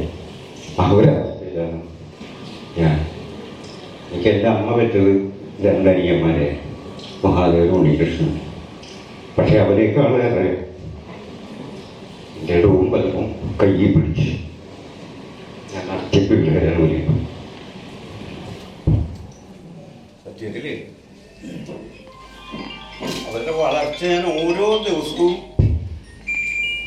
നോക്കാറുണ്ട്. പലപ്പോഴും ഞാൻ ബെൻസിയെ വിമർശിക്കാറുമുണ്ട്. കാരണം സൂര്യയിൽ നിന്നും വിട്ടുപോകുന്ന സമയമൊക്കെ എനിക്കൊരു സഹിക്കാൻ പറ്റുമായിരുന്നില്ല. കാരണം വിഷ്വൽ മീഡിയയിൽ ഒരുപാട് സാധ്യതകളുള്ള ആളായിട്ട് ഞാൻ എപ്പോഴും പറയും, ഇത് ആധുനിക കവിത്രയോട് പ്രകാശം ചേർന്നുള്ള 2 മക്കൾ. ആധുനിക കവിത്രയിൽ 3 പക്ഷേ ഈ 3 കൂടി സമഞ്ജസമായി സമ്മേളിച്ച 2 വ്യക്തികളാണ് ബെൻസി പ്രവീൺ. ആശാൻ ആശയ ഗംഭീരൻ, ഉള്ളൂർ ഉജ്ജ്വല ശബ്ദാണ്. ഇത് 2 കൂടി പ്രവീണിലുണ്ട്. ഭയങ്കര ആശയ ഗംഭീരനാണ്. അപ്പോൾ പ്രവീണിൻ്റെ എഴുത്തെന്താണെന്ന് വളരെ ഹ്രസ്വമെങ്കിലും അർത്ഥദീർഘമായിട്ട് സുബിൻ അവതരിപ്പിച്ചു കഴിഞ്ഞു. അതിൻ്റെ അപ്പുറത്തേക്ക് പോകാൻ നമുക്ക് കഴിയില്ല. പക്ഷേ ഈ 2 മക്കളിൽ ആശയഗംഭീരനും ഉജ്ജ്വല ശബ്ദാഠ്യനുമാണ് പ്രവീണെങ്കിൽ ഉള്ളൂരും വള്ളത്തോളും കൂടി ചേർന്ന ആളാണ് വിപൻസി. ഉജ്ജ്വല ശബ്ദാഠ്യൻ മാത്രമല്ല ശബ്ദസുന്ദരനുമാണ്. അത് അദ്ദേഹത്തിൻ്റെ റേഡിയോ ഈ ഇതെല്ലാം കേൾക്കുമ്പോൾ നമുക്ക് മനസ്സിലാവും. എനിക്ക് തോന്നിയിരുന്നു അതായത് എഴുതി ഇവിടെ ഒരു സിനിമയുടെ നിർമ്മാതാവ് കുന്നപ്പള്ളിയിരിക്കുന്നു. അദ്ദേഹമൊക്കെ അറിയുമായിരുന്നെങ്കിൽ അദ്ദേഹത്തിൻ്റെ ഏതെങ്കിലും സിനിമയെ പാട്ടെഴുതിക്കാമായിരുന്നല്ലോ. പിന്നെ ഇതിനകത്ത് ഒരു ഡയറക്ടറുടെ പേര് കണ്ടോ, വെള്ളിക്കുമ്മ ഒക്കെ എടുത്ത് അദ്ദേഹത്തിന് ജീവിക്കാമായിരുന്നല്ലോ. ഈ പുസ്തകം ഞാൻ വായിച്ചിട്ടില്ല, പക്ഷെ അത് ഓടിച്ചു നോക്കിയപ്പോൾ ഞാനൊരു പണ്ടാരടങ്ങണ വായനക്കാരനായതുകൊണ്ട് ഒരു ദിവസം 2 പുസ്തകങ്ങളെങ്കിലും വായിക്കുന്ന ഒരാളാണ് ഞാൻ. 5 പത്രങ്ങൾ 5 പത്രമൊക്കെ വായിക്കണമെന്ന് കേൾക്കുമ്പോൾ ചേർക്കാനോടിരിക്കുന്നത് 5 പത്രം വായിക്കണം. 5 പത്രം നിങ്ങളും ഒന്ന് വായിച്ചു നോക്ക്. പിന്നെ പീരിയോഡിക്കലാണെങ്കിൽ ഈ മാതൃഭൂമി പോലുള്ളതെല്ലാം ഇങ്ങനെ വായിക്കും. എനിക്ക് എവിടെയാ സമയം എന്ന് ഇവിടെ ഞാൻ സംസാരിച്ചപ്പോൾ സമയം കിട്ടണില്ല എന്ന് പറഞ്ഞു. ഇതിനൊപ്പം സമയമുണ്ട്. നമ്മുടെ ജീവിതത്തിലെ ശൈലികളിൽ കുറച്ച് മാറ്റം വരുത്തിയാണ്. ഇത് നല്ലത് തന്നെയാണ്. ആമവായ്പ എന്ന് കേൾക്കുമ്പോൾ എൻ്റെ ഉള്ളിൽ തെളിഞ്ഞു വന്നത്, എവിടെയും കേരളത്തിലെ വർത്താനം പറയാൻ പോകുമ്പോൾ ആദ്യം തുടങ്ങുന്ന വാക്ക് തന്നെയാണ്. അത് നിങ്ങളോട് പറഞ്ഞ് ഞാൻ അവസാനിപ്പിച്ചത്. കലിയുഗത്തിലെ ഭ്രമകാലത്തിലാണ് നമ്മൾ ജീവിക്കുന്നത്. ആർക്കെല്ലാം മനസ്സിലായാലും ഇല്ലെങ്കിലും ഒരു ഭ്രമയുഗത്തിലാണ്. കേട്ടോണ്ട് നിൽക്കുന്ന ഞാനും നിങ്ങളും പറഞ്ഞുകൊണ്ടിരിക്കുന്ന ഞാനും ഭ്രമകൽപ്പനകളിലാണ് ജീവിക്കുന്നത്. അതാണ് ആമവൈബ് എന്ന് പറയുന്ന ഒരു സാധനം. കൽപ്പനകളെല്ലാം ഏത് സിനിമ എടുത്തോളൂ, രാഷ്ട്രീയം എടുത്തോളൂ, ഒരു കല്യാണം എടുത്തോളൂ, വീട് നിർമ്മിതി എടുത്തോളൂ, എന്തിനാ ഈ കാണുന്ന പറമ്പിലേക്ക് കെട്ടിടങ്ങൾ എടുത്തോളൂ, ഇവിടുത്തെ സംവിധാനങ്ങൾ എടുത്തോളൂ, എല്ലാം ഭ്രമങ്ങളാണ്. ഭ്രമങ്ങളിലാണ് മനുഷ്യന്മാർക്ക് ആർത്തി ഉണ്ടാവണം. നാം ജീവിക്കുന്ന ഒരു ആർത്തിയുടെ ലോകത്താണ്. കേട്ടുകൊണ്ടിരിക്കുന്നവരുടെ എല്ലാം ഉള്ളിൽ ആർത്തികളാണ്. എന്റെ ഉള്ളിലും ആർത്തിയാണ്. ഈ ആർത്തി അസ്തമിച്ച് കീർത്തി വിസ്തരിക്കുന്ന ഒരു കാലം എന്നാ വരിക എന്നൂടാ. ഒരു കവിയായി തീരേണ്ട പ്രവീൺ എന്താണ് എഴുത്തുകാരനായി പോയതൊന്നും എനിക്ക് അറിഞ്ഞുകൂടാ. അത് ഈ നേരത്തെ പറഞ്ഞ ഭ്രമകാലത്തിന്റെ ഒരു പ്രശ്നമായിരിക്കും. വാസ്തവത്തിൽ ഭ്രമകാലം നമ്മെ കൊണ്ടുപോകുന്നത് അക്ഷരവിരോധത്തിലേക്കാണ്. അതുകൊണ്ട് വായന ഇപ്പൊ കുറഞ്ഞു പോകുന്നുണ്ട്. പുസ്തകങ്ങൾ ഒരുപാട് ഉണ്ടാവണമെന്ന് അഭിപ്രായക്കാരനാണ് ഞാൻ. കൊല്ലത്തെ ഒരു മീറ്റിംഗ് കഴിഞ്ഞ് വണ്ടിയിലിരിക്കുമ്പോഴാണ് പുറമേൽ വിളിച്ചിട്ട് ഈ ഞായറാഴ്ച ഈ പരിപാടി ഉണ്ടെന്ന് പറയാം. ഞാൻ നേരെ അയാളോട് പറഞ്ഞു, പുസ്തകങ്ങൾ ഉണ്ടാവട്ടെ, പുസ്തകങ്ങൾ ഇവിടെ ഇരിക്കുന്ന എല്ലാവരും എഴുതട്ടെ. ഭ്രമകാലം കഴിഞ്ഞിട്ടൊരു കാലം വരുമ്പോ മനുഷ്യന്മാർക്ക് കയ്യെത്തി പിടിക്കാനാകെ ഉണ്ടാവുന്നത് ഈ പുസ്തകം മാത്രമാണ്. എനിക്കൊരു സംശയം വിചാരിക്കണ്ട. അതുകൊണ്ടാണ് പറഞ്ഞത് 2 പുസ്തകങ്ങൾ എടുത്ത് വലിയ കനമുള്ള 2 പുസ്തകങ്ങൾ എടുത്ത് ഒരാഴ്ച കൊണ്ട് ഇന്ന് വായിച്ചു തീർക്കുന്ന ഒരാളാണ്. പുസ്തകം വായിക്കാതെ എനിക്ക് ലഹരിയില്ല, ലഹരി ഉണ്ടാകരുത് എന്ന് കുട്ടികളെ പഠിപ്പിക്കുന്ന ആളാണ്. അങ്ങനെ പഠിപ്പിക്കപ്പെട്ട ഒരാളാണ് ഇരിക്കണ പുറകെ. എൻ്റെ ക്ലാസ്സിലെ മറ്റു കുട്ടികളോട് വേറെ എല്ലാവരും കൂടെ ഓർമ്മിച്ചിട്ടുണ്ട്. അവരൊക്കെ നമ്മളെ ഓർമ്മിക്കണേ. കൊല്ലം എത്ര കഴിഞ്ഞു പോയി, എത്ര കൊല്ലം കഴിഞ്ഞിട്ട് നമ്മളെ അവരൊക്കെ ഓർമ്മിക്കുന്നുണ്ടെങ്കിൽ അതിൻ്റെ ഉള്ളിൽ ഇങ്ങനെ ഒരു കാലം വരുമെന്നും ആ കാലത്ത് ജീവിക്കാൻ നിന്റെ ആന്തരിക ബോധ്യത്തെ നീ ഒരു ക്യാമറക്കണ്ണ് പോലെ ശരിയാക്കി വെക്കണമെന്നും ഇതിന്റെ എല്ലാം അലിവിന്റെ അലിവായി നിങ്ങളിലും എനിക്കും ഈ ലോകത്തിന് നൽകാവുന്ന ഏറ്റവും മധുരരസമായ സ്നേഹരസം ഉണ്ടാവണം. ആ സ്നേഹരസത്തിൽ നിന്നാണ് ഈ ഓർമ്മ പുസ്തകം ജനിച്ചിട്ടുള്ളതെന്ന് എനിക്ക് തോന്നുന്നു. സുബിനെ പിൻപറ്റിക്കൊണ്ടാണ് എൻ്റെ ഈ വർത്തമാനം. പുസ്തകം വായിക്കാത്തത് സുബിൻ മനോഹരമായ അവതരിപ്പിച്ചു. മാതൃഭൂമി ആഴ്ചപ്പതിപ്പിൽ ഞാനൊരു ദിവസം ചെന്നപ്പോൾ സുബിനുണ്ടായി. സുബിൻ എനിക്ക് വലിയ ഇരുളും വിളിച്ചെന്ന് പറഞ്ഞ പുസ്തകം കിട്ടാം. ആ പുസ്തകം ഒറ്റയാഴ്ച കൊണ്ടാണ് ഞാൻ വായിച്ചത്. ഒറ്റയാഴ്ച കൊണ്ട് ആ പുസ്തകം തീർത്തു. എന്നിട്ട് അതിനെക്കുറിച്ച് റിവ്യൂ ഒക്കെ ഞാൻ എൻ്റെ നിലയിൽ വേറെ സ്ഥലത്തൊക്കെ. അങ്ങനെ പുസ്തകങ്ങളെ എന്നോട് ചേർക്കുന്ന ഒരാളെന്ന നിലയ്ക്ക് വരൻ മാസ്റ്റർ കൂടെ 10 കൊല്ലം പഠിപ്പിക്കാൻ എനിക്ക് ഭാഗ്യം കിട്ടി. ഈ ഇരിക്കണ പ്രവീണിന് ഭരതൻ മാസ്റ്ററെ കാല് ഷുഗർ മൂത്തിട്ട് വിരല് മുറിക്കുന്നതിന് സ്വന്തം 2 ആൺമക്കളും ഒരു പെൺകുട്ടി ഉണ്ടായിട്ടും തൃശ്ശൂര് സെന്റ് തോമസ് ഹോസ്പിറ്റലിനകത്ത് ആ മനുഷ്യന് കൂട്ടിരിക്കാൻ പോയ ഒരു വലിയ ഗുരുത്വം ഉണ്ടല്ലോ. എന്റെ ഇതൊരു തന്ത വൈബാണെന്നോ അല്ലെങ്കിൽ അങ്കിൾ വൈബാണെന്നൊക്കെ പറഞ്ഞ കാലത്താണ് നമ്മൾ ജീവിക്കുന്നത്. പക്ഷെ ആ ഗുരുത്വത്തിൽ ഞാൻ അഗാധമായി വിശ്വസിക്കണം. നാളെ രാവിലെ വരുമ്പോൾ ഞാൻ ചോദ്യങ്ങൾ ചോദിക്കും, നീ ഉത്തരങ്ങൾ പറയണം. പറഞ്ഞില്ലെങ്കിൽ എനിക്ക് വെച്ചിലെയും അടക്കയും പൂവലെയും വാങ്ങിത്തരണം. ഇതായിരുന്നു പ്രൊഫസർ കേൾക്കുന്നത്. അവരുടെയൊക്കെ അടുത്തിരുന്ന ആളുകളാണ് ഇവരൊക്കെ. ആ ഗുരുത്വത്തിന്റെ എന്തെങ്കിലുമൊക്കെ ആണ് ഈ ഗ്രന്ഥം, അതിലുള്ള സ്നേഹത്തിന്റെ നിറം. പ്രവീണേട്ടന്റെ പുസ്തക പ്രകാശനം കൂടി ആകുമ്പോൾ അതിന് മധുരം കുറച്ചും കൂടി കൂടുതലാണ്. കാരണം ഇപ്പോൾ നമ്മളെല്ലാവരും ഒരുമിച്ച് ഈ ഒരു അയ്യമ്പള്ളിയിലെ ഇതുപോലൊരു സ്ഥലത്ത് ഒത്തുകൂടുന്നത് മേ ബി ചിലപ്പോൾ വായന എന്ന അല്ലെങ്കിൽ ഈ ഒരു സാഹിത്യം എന്ന ഒരൊറ്റ ചരടിലായിരിക്കും.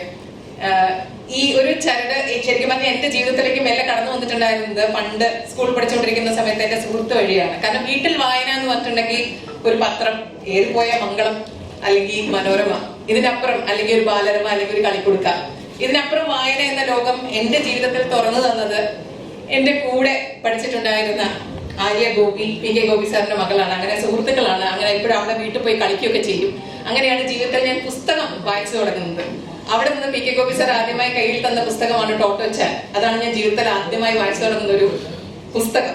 അവിടെ നിന്ന് അങ്ങോട്ടാണ് വായന. കാരണം ആ വീട്ടിൽ ചെല്ലാൻ എനിക്ക് വലിയ ഇഷ്ടമാണ്.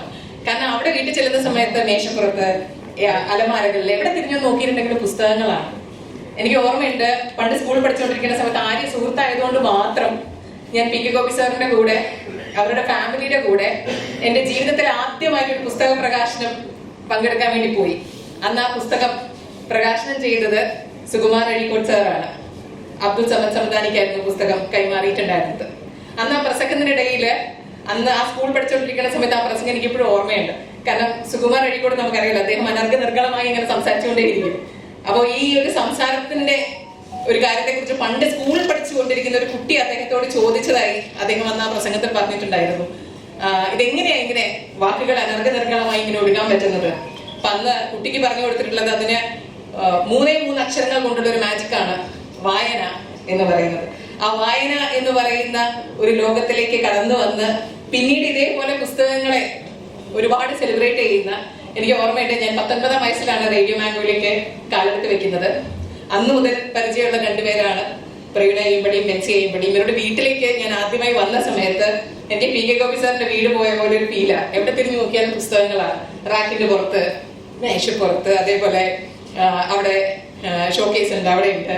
കാരണം പുസ്തകങ്ങളിലൂടെയാണ്. പിന്നീട് ഇവരെയൊക്കെ എപ്പോ കാണുന്ന സമയത്ത് ഇവരുടെ കയ്യിൽ എപ്പോഴും ഇങ്ങനെ പുസ്തകങ്ങൾ ഉണ്ടാവും.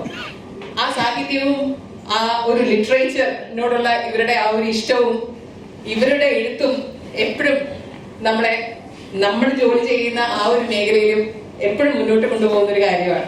ഇപ്പൊ ഇന്ന് ഇവിടെ ഇങ്ങനെ നിൽക്കുന്ന സമയത്ത് പണ്ട് മുതൽ നമ്മൾ സിപ്പി പള്ളിപ്പുറം എന്നാണ് പറഞ്ഞതെങ്കിൽ എന്റെ മനസ്സിൽ ഈ ഒരു പുസ്തകം കയ്യിൽ കിട്ടിയതോട് കൂടിയിട്ട് ജുബയിട്ട അണ്ണാരക്കണ്ണൻ എന്ന പ്രവീണേട്ടന്റെ വിശേഷണം ഓർമ്മ വരികയാണ്. ഞാൻ എപ്പോഴും പറയാറുണ്ട്, ചില സമയത്ത് റേഡിയോ എന്ന് പറയുന്നത്, റേഡിയോയില് കഴിഞ്ഞൊരു 18 വർഷമായി രാവിലത്തെ പ്രോഗ്രാം കോഴിക്കോട് നിന്ന് ഹോസ്റ്റ് ചെയ്യുന്ന ഒരാളാണ് ഞാൻ. ഷോന്റെ പേര് കോഴിക്കോട് സൂപ്പർ ഫാസ്റ്റ് എന്നാണ്. അപ്പം എപ്പോഴും രാവിലെ ഞാൻ മൈക്കിന് മുന്നിൽ പറഞ്ഞൊരു കാര്യമാണ്, അപ്പൊ കാര്യങ്ങൾ ഫാസ്റ്റായി നടക്കട്ടെ എന്ന്. അങ്ങനെ ഫാസ്റ്റ് ആയിട്ട് കാര്യങ്ങൾ നടന്നുകൊണ്ടിരിക്കുന്ന രാവിലെകളെ ഏറ്റവും കൂടുതൽ എനർജറ്റിക് ആക്കുന്ന ഒരാൾ എന്ന ചിന്തയിൽ നിന്ന് പെട്ടെന്ന് പ്രവീണേട്ടന്റെ ഈ പുസ്തകത്തിന്റെ പേര് ഒരു നിമിഷ നേരത്തേക്ക് എന്നെ പോസ് എടുപ്പിച്ചു. ആമ വൈബ് അല്ലെ? ശരിക്കും നമ്മൾ ഈ ഫാസ്റ്റ് വൈബിന്റെ കാലത്ത് എല്ലാം ഫാസ്റ്റായി നടക്കണം എന്ന് ചിന്തിക്കുന്നിടത്ത് വളരെ അധികം സസൂക്ഷ്മമായി നമ്മൾ ചില കാര്യങ്ങൾ വളരെ പതുക്കെ കാണണം, പതുക്കെ ആസ്വദിക്കണം. ഈ പുസ്തകത്തിൽ പ്രവീണേട്ടൻ തന്നെ എഴുതിയിട്ടുണ്ട്, മുയൽ വേഗത്തിൽ കുതിക്കുന്ന കാലത്തിന്റെ വൈബുകൾക്കിടയിൽ, കാഴ്ചപ്പാടുകൾക്കിടയിൽ ഇതൊരു ആമസഞ്ചാരമാണ്. ചില സമയത്ത് ലൈഫിൽ അങ്ങനെയുള്ള ആമസഞ്ചാരങ്ങളിലൂടെ മാത്രമേ ലൈഫിന്റെ ഒരു ഏറ്റവും ഒരു ഭംഗി നമുക്ക് ആസ്വദിക്കാൻ പറ്റുള്ളൂ. ഞാൻ ഈ ഒരു നിമിഷത്തിൽ പ്രവീണേട്ടൻ ഒരു ഫോൺ കോൾ റീകോൾ ചെയ്യുകയാണ്. അപ്പൊ പലപ്പോഴും ഞാൻ റേഡിയോ ജോക്കി, അതേപോലെ പ്രവീണേട്ടൻ പ്രൊഡ്യൂസർ, അതേപോലെ ബെൻസി അയ്യമ്പടി അദ്ദേഹവും എന്റെ ഷോന്റെ പ്രൊഡ്യൂസർ ആയിട്ട്. അപ്പൊ ഇവർ പലപ്പോഴും ഇവർ കാണുന്ന കാഴ്ചകൾ നമുക്ക് പറഞ്ഞു തരും. അപ്പൊ ഈ കാഴ്ചകൾ റേഡിയോയിലൂടെ ഇങ്ങനെ മനോഹരമായി പറഞ്ഞിട്ടുണ്ടെങ്കിൽ കുറച്ചുകൂടി നന്നാവും എന്നുള്ളത്. കാരണം റേഡിയോ എന്ന് പറയുന്നത് ഡേ ടു ഡേ ലൈഫിൽ നമുക്ക് റിലേറ്റ് ചെയ്യുന്ന ഒരുപാട് കാര്യങ്ങൾ നിങ്ങളുടെ കാതുകളിലേക്ക് എത്തിക്കുന്ന ഒരു മാധ്യമമാണല്ലോ. പ്രത്യേകിച്ച് FM റേഡിയോ എന്ന് പറയുന്ന സമയത്ത് അത് കുറച്ചുകൂടി വളരെ കാഷ്വൽ ആയിട്ടുള്ള ഒരു മീഡിയമാണ്. അപ്പൊ ഇവരൊക്കെ കാണുന്ന പല ഒബ്സർവേഷൻസ് ചിലപ്പോൾ നമുക്ക് പറഞ്ഞു തരും. മേ ബി നമ്മൾ കാണാത്ത ചില കാര്യങ്ങൾ. നമ്മളോട് എപ്പോഴും റേഡിയോയിൽ സംസാരിക്കുന്ന സമയത്ത് പറയാറുണ്ട്, എല്ലാവരും കാണുന്ന കാഴ്ചകളാണ്, പക്ഷെ ആ കാണുന്ന കാഴ്ചകളിൽ പോലും നിങ്ങൾ ആരും കാണാത്ത ഒരു കാഴ്ചയെ നിങ്ങൾക്ക് അതിമനോഹരമായിട്ട് ആളുകളിലേക്ക് എത്തിക്കാൻ പറ്റുമെങ്കിൽ, അവരെ ഫീൽ ചെയ്യിപ്പിക്കാൻ പറ്റുമെങ്കിൽ നിങ്ങൾ വിജയിച്ചു എന്ന്. അങ്ങനെ ഒരിക്കൽ പ്രവീണേട്ടൻ എന്നെ വിളിച്ചിട്ടുള്ള തൃശ്ശൂരിൽ നിന്നായിരുന്നു ആ കോൾ. ഞാൻ കോഴിക്കോടായിരിക്കുന്നത്. വിഷ്ണു, ഈ ഒരു മഴക്കാലത്ത് ഞാൻ ഈ കഴിഞ്ഞ ദിവസം കണ്ടൊരു കാഴ്ച ജസ്റ്റ് പറയാൻ വേണ്ടി വിളിച്ചത്. പറ്റുവാണെങ്കിൽ നീ അതൊന്ന് ഷോയിൽ പറയൂ. അങ്ങനെ പോകുന്ന ഏതെങ്കിലും ഒരാളെ മേ ബി ചിലപ്പോൾ ആളെ കണക്ട് ചെയ്യുമായിരിക്കാം. അപ്പൊ അന്ന് പറഞ്ഞിട്ടുള്ളൊരു കാര്യം, നല്ല ഓടിച്ചൊരിയുന്ന മഴ. ആ മഴയത്ത് പ്രവീണേട്ടൻ എപ്പോഴും തൃശ്ശൂരിൽ ആണ് ജോലി ചെയ്യുന്നത്. അതുകൊണ്ട് അയ്യമ്പള്ളിയിൽ നിന്ന് തൃശ്ശൂരേക്ക് ബസ്സിന് പോകുന്ന ഒരാളാണ്. അപ്പൊ നല്ല കോരിച്ചൊരിയുന്ന മഴയത്ത് മിക്കവാറും ബസ്സിൽ ഇരിക്കാന്നുണ്ടെങ്കിൽ മിക്കവാറും ഷട്ടറുകളൊക്കെ ക്ലോസ് ചെയ്ത് അല്ലെ ഒരു ഇരിപ്പായിരിക്കും. അപ്പൊ ഏതോ തുറന്നു വെച്ച ഷട്ടറുകൾക്കിടയിലൂടെ ഒരു കറിവേപ്പിലയുടെ സ്മെല്ല് കേട്ടിട്ടാണ് ഞാൻ ആ ഷട്ടർ ഒന്ന് തുറന്നു നോക്കിയത്. തുറന്നു നോക്കിയ സമയത്ത് ഒരു ബൈക്കിലൂടെ ഒരാളിങ്ങനെ പോവുകയാണ്. ആൾ ഓഫീസിലേക്കാണ് പോകുന്നത്, കാരണം എക്സിക്യൂട്ടീവ് ഡ്രസ് ഒക്കെ ഇട്ടിട്ടാണ്. ആൻഡ് തൊട്ടപ്പുറവും ഇപ്പുറവും ഒക്കെ ഒരുപാട് കവറുകളായിട്ട് കുറെ കരിവേപ്പിലകളുണ്ട്. ഈ കരിവേപ്പിലയുടെ സ്മെല്ലാണ് ഏതോ ഒരു പാതി മയക്കത്തിൽ എന്നെ ഉണർത്തിയത്. അപ്പൊ പെട്ടെന്ന് ഒരു നിമിഷം നേരത്തേക്ക് എനിക്ക് തോന്നി, ഈ കരിവേപ്പില ഇയാൾ വാങ്ങിയതാവാൻ സാധ്യതയില്ല. മിക്കവാറും ചിലപ്പോ തൊട്ട് തലേ ദിവസം വീട്ടിലെ വലിയ ഒരു കറിവേപ്പില മരമോ അല്ലെങ്കിൽ അതിന്റെ ചില്ലയോ എന്തെങ്കിലും ഒടിഞ്ഞു വീണിട്ടുണ്ടാവും. അപ്പൊ ഓഫീസിലേക്ക് പോകുന്ന വഴിക്ക് എന്നാൽ പിന്നെ ഓരോരുത്തർക്ക് കവറുകളിലാക്കി കൊണ്ടുപോവുകയായിരിക്കാം അയാൾ, അറിയില്ല. പ്രവീണേട്ടൻ തന്നിട്ടുള്ള ഒരു കാഴ്ചയാണ്. ഞാൻ ഈ കാഴ്ച കണ്ടിട്ടേ ഇല്ല. പക്ഷെ ഇപ്പോഴും ആ ഒരു ബസ്സും തൊട്ടപ്പുറത്തുള്ള ആ ബൈക്കിലൂടെ പോകുന്ന ആളും ആ കറിവേപ്പിലയുടെ മണം പോലും എന്റെ മൂക്കിലേക്ക് തൃശ്ശൂരിലേക്കുള്ള യാത്രക്കിടയിൽ ഒരു ഫോൺ കോളിലൂടെ പ്രവീണേട്ടൻ പറഞ്ഞു തരികയാണ്. പലപ്പോഴും ജീവിതത്തിൽ നമ്മൾ മിസ് ഔട്ട് ആവുന്ന കുറെ കാഴ്ചകൾ, ആ കാഴ്ചകളെ വളരെ മനോഹരമായിട്ടുള്ള എഴുത്തുകളാക്കി മാറ്റിയിട്ടുള്ള ഒരു പുസ്തകമാണ് ആമ വൈബ് എന്നുള്ള കാര്യത്തിൽ ഒരു സംശയം വേണ്ട. ഞാൻ അതിലെ ഓരോ ഏടുകളായിട്ട് ഇങ്ങനെ വായിച്ചുകൊണ്ടിരിക്കുകയായിരുന്നു. ആ വായിച്ചുകൊണ്ടിരിക്കുന്ന സമയത്ത് തോന്നിയിട്ടുള്ളതാണ് അദ്ദേഹത്തിന്റെ കമ്പാരിസണുകൾ എന്നെ ഏറ്റവും കൂടുതൽ എക്സൈറ്റ് ചെയ്യിപ്പിച്ചത്. എങ്ങനെ ഈ മനുഷ്യൻ ഇങ്ങനെ ചിന്തിക്കാൻ പറ്റുന്നത്, എങ്ങനെയാണ് ഇങ്ങനെ ഇതൊക്കെ കുറിക്കാൻ പറ്റുന്നത് എന്ന് തോന്നാറുണ്ട്. ഏറ്റവും ലേറ്റസ്റ്റ് ആയിട്ട് ഈ കഴിഞ്ഞ ദിവസം VS അച്യുതാനന്ദൻ നമ്മളോട് വിട പറഞ്ഞ ദിവസം അദ്ദേഹം ഇങ്ങനെ കുറിച്ചിട്ടുണ്ടായിരുന്നു. ഒരു വാട്സപ്പ് ഗ്രൂപ്പിലാണ്. പുറത്ത് പെയ്യുന്ന മഴ, അന്ന് ആ മഴയ്ക്ക് ചെറിയ പ്രത്യേകതയുണ്ടായിരുന്നു. കാരണം മഴ ഇങ്ങനെ ഇന്റർവൽ പെയ്തുകൊണ്ടിരിക്കുന്നത്. പുറത്ത് പെയ്യുന്ന മഴ പോലും VSന്റെ പ്രസംഗം പോലെ നീട്ടിയും കുറുക്കിയും ഏറ്റവും ചുരുങ്ങിയ മനോഹരമായിട്ടുള്ള വാക്കുകളിൽ എത്ര മനോഹരമായിട്ടാണ് അത് നമ്മളിലേക്ക് എഴുതി പ്രതിഫലിപ്പിക്കുന്നത് എന്നുള്ളതാണ്. നമ്മളെ കാഴ്ച കാണാൻ പറ്റും. റേഡിയോയെ കുറിച്ച് എപ്പോഴും പറയാറുണ്ട്, radio is the theatre of mind എന്ന്. കാരണം ആ കാഴ്ച ആ വാക്കുകളിലൂടെ നമുക്ക് കാണാൻ പറ്റും. സംസാരിച്ച് നിർമ്മിക്കുന്ന കാര്യത്തിലും സമയം ഒരുപാട് പോയി. ഇതൊക്കെ വളരെ നേരത്തെ അറിയേണ്ടിയിരുന്ന ഒരു കാര്യമായിരുന്നു. ഇപ്പൊ ഞാൻ എന്ത് പറഞ്ഞാലും ശരിയാകുമെന്ന് എനിക്ക് ഒരു കൺഫ്യൂഷൻ ഉണ്ട്. കാരണം ഒരുപാട് കാലത്തെ ഒരു ആഗ്രഹമായിരുന്നു, എഴുത്തുണ്ടായിരുന്നു, പക്ഷെ അതൊരു പുസ്തക രൂപത്തിലാക്കണം, അതിനൊരു പുസ്തകമായി ഇറക്കണം എന്നുള്ളത് ഒരുപാട് കാലത്തെ ഒരു ആഗ്രഹമായിരുന്നു. അത് പലവിധ കാരണങ്ങൾ കൊണ്ട് എൻ്റെ സ്വതസിദ്ധമായ മടി തിരക്കും ഒക്കെ കൊണ്ടങ്ങനെ നീണ്ടുപോയതാണ്. എല്ലാത്തിനും വേണ്ടതായ സമയം കൊണ്ടൊന്നും ദാസനം എന്ന് പറയുന്ന പോലെ ആ സമയം ഒരുപക്ഷെ കാലം ഒക്കെ കരുതി വെച്ചത് ഇന്നായിരിക്കാം. ഇപ്പോ ഒരുപാട് പേരുടെ പേരൊക്കെ ഞാൻ പറഞ്ഞിട്ട് വിട്ടുപോയി. അതൊന്നും ആരൊന്നും കരുതരുത്. അതൊരു അങ്ങനത്തെ അവസ്ഥയുണ്ട്. നാൽപ്പതിലേക്ക് ഇത് ആദ്യത്തെ പുസ്തകമാണ്. ഒരുപാട് പുസ്തകങ്ങൾ എഴുതിയ ആളുകൾ വേദിയിലേക്ക്. അപ്പൊ ഒരു പുസ്തകം എഴുതിയിരിക്കുന്ന പറയുന്ന അത് എന്താ പറയാ, അങ്ങനത്തെ അവസ്ഥയിലാണ്. എന്താണെങ്കിലും ഇന്നൊരു ഞായറാഴ്ച ദിവസം വളരെ പ്രധാനപ്പെട്ട ഒരുപാട് കാര്യങ്ങളുള്ള ആളുകളാണ്. നിങ്ങളെല്ലാവരുമായും ഓരോ ഈ വേദി ഇവിടെ ഇരിക്കുന്ന ഓരോരുത്തരുമായും വളരെ വ്യക്തിപരമായി വളരെ അടുത്ത ആത്മബന്ധമുള്ള ഉണ്ടെങ്കിൽ ഓരോ ആളെ കാണുമ്പോഴും ഓരോ ചെയ്തു തരികയും ചെയ്തു. ഈ പുസ്തകത്തിന് അവതാരിക എഴുതി തന്ന ഇന്ദുഭവൻ കൊച്ചി മനോരമയില് ഞാൻ പാർട്ട് ടൈമറായിരുന്ന സമയത്ത് അദ്ദേഹത്തോടെ സബ്എഡിറ്ററായിരുന്നു. 2000 മുതൽ ആന്റണിച്ചേട്ടനൊക്കെ വന്നിട്ടുള്ളത്. മനോരമ മലപ്പുറം ന്യൂസിൽ കൊച്ചിയിൽ ഉപയോഗിച്ചിട്ട് ആന്റണിച്ചേട്ടൻ, അനീഷ്, ഒരുപാട് പേരുണ്ട് ഇവിടെ. അപ്പോൾ അവർക്കറിയാം ഇന്ദുഭവൻ അന്ന് ഇന്ന് ഇത്തവണ കേരള സാഹിത്യ അക്കാദമിയുടെ മികച്ച നോവലിസ്റ്റിനുള്ള ഈ വർഷത്തെ അവാർഡ് വാങ്ങിച്ച ആളാണ് ഇന്ദുവോമൻ. ആ ഇന്ദുവോമനെ അപ്പൊ ഞാനിങ്ങനെ ആരെ കൊണ്ട് ഔപചാരിക എഴുതി കൊള്ളാവുന്ന ആരെങ്കിലും നമ്മൾ എഴുതിയാലേ നമ്മളിപ്പോൾ ഒരാളുടെ പുസ്തകം തുടക്കക്കാരെ സംബന്ധിച്ച് അത് ആളുകളിലേക്ക് എത്തുള്ളൂ. അപ്പൊ ആ നിലക്ക് ഞാൻ വിളിക്കണോ വേണ്ട ഇങ്ങനെ രണ്ടുതോട്ട് ആലോചിച്ചു. പിന്നെ ഇന്ദുവിനെ പറ്റി നമുക്കൊരു കൺവിക്ഷൻ ഉണ്ടല്ലോ. അപ്പൊ അതിന്റെ അടിസ്ഥാനത്തിൽ ഞാൻ ഒരു ദിവസം ജോലി കഴിഞ്ഞ് വന്നിട്ട് വൈകിട്ട് ഞാൻ ഇന്ദുവിനെ വിളിക്കുകയാണ്. ഇന്ദു ഇടയ്ക്ക് ഞങ്ങൾ മെസ്സേജ് ഒക്കെ ചെയ്യും. പിന്നെ മൂപ്പർ തിരക്കിട്ട സിനിമയിലൊക്കെ ഇങ്ങനെ പോയി കഴിയുമ്പോൾ ഞാൻ അങ്ങനെ വിളി കുറഞ്ഞു. എന്നാലും വിളിച്ചാൽ പുള്ളി ഫോൺ എടുക്കുക അല്ലെങ്കിൽ തിരിച്ചു വിളിക്കുകയും ചെയ്യുമായിരുന്നു. അങ്ങനെ ബന്ധമുണ്ട്. അപ്പൊ ഇന്ദുവിനെ വിളിച്ചു. ഇന്ദുവിനെ പറഞ്ഞു, ഇന്ദു ഇങ്ങനെ ഒരു സംഗതി ഉണ്ട്, ഞാൻ നിങ്ങളെ എനിക്കൊരു അപവാരിക എഴുതി കിട്ടിയ, പക്ഷെ നിങ്ങളുടെ തിരക്ക് കാരണം. അപ്പൊ ഇന്ദുവിന് എന്ത് തിരക്ക്? നിങ്ങളുടെ പുസ്തകത്തിനല്ലേ ഞാൻ എഴുതുള്ളൂ എന്ന് വേണമെന്ന് ചോദിച്ചു. ഞാൻ പറഞ്ഞ അറ്റിയർ ലിസ്റ്റ് എന്ന് പറഞ്ഞാൽ ഞാൻ പറഞ്ഞ കഴിവതും എന്ന് പറഞ്ഞാൽ ഇങ്ങനെ നിർത്തി. അപ്പൊ നിങ്ങൾക്ക് എന്നാ വേണ്ടെന്ന് പറയും. 3 ദിവസത്തിനുള്ളിൽ കിട്ടിയ 3 ദിവസത്തിനുള്ളിൽ ഔപചാരിക എഴുതി. 3-ാം ദിവസം ഞാൻ വീട്ടിൽ വരുന്ന സമയത്ത് വൈകുന്നേരം ഇതുപോലെ ഞാൻ ഫോൺ നോക്കിയിരിക്കുന്ന സമയത്ത് ഇന്ദുവിന്റെ മെസ്സേജ് വരും. ഞാൻ മെയിൽ ചെയ്തിട്ടുണ്ട്, നോക്കണം. ചെറിയൊരു കുറിപ്പാണ്, പക്ഷെ വളരെ ആത്മാർത്ഥമായി അത് ചെയ്തിട്ടുണ്ട്. അതൊരു സന്തോഷിച്ചിരിക്കാൻ നമുക്കൊരു ഇതിനൊരു പ്രൊമോഷണൽ വീഡിയോ, അത് പ്രൊമോഷണലൊന്നും ഞാൻ പറഞ്ഞിട്ടില്ല. ഞാനിങ്ങനെ ഒരു പുസ്തകം ഇറക്കാൻ ഉദ്ദേശിക്കുന്നു. സന്തോഷിച്ചിരിക്കാനൊന്നും എനിക്ക് അങ്ങനെ വലിയ ബന്ധമുള്ള ആളൊന്നുമല്ല. ഞങ്ങൾ കണ്ട്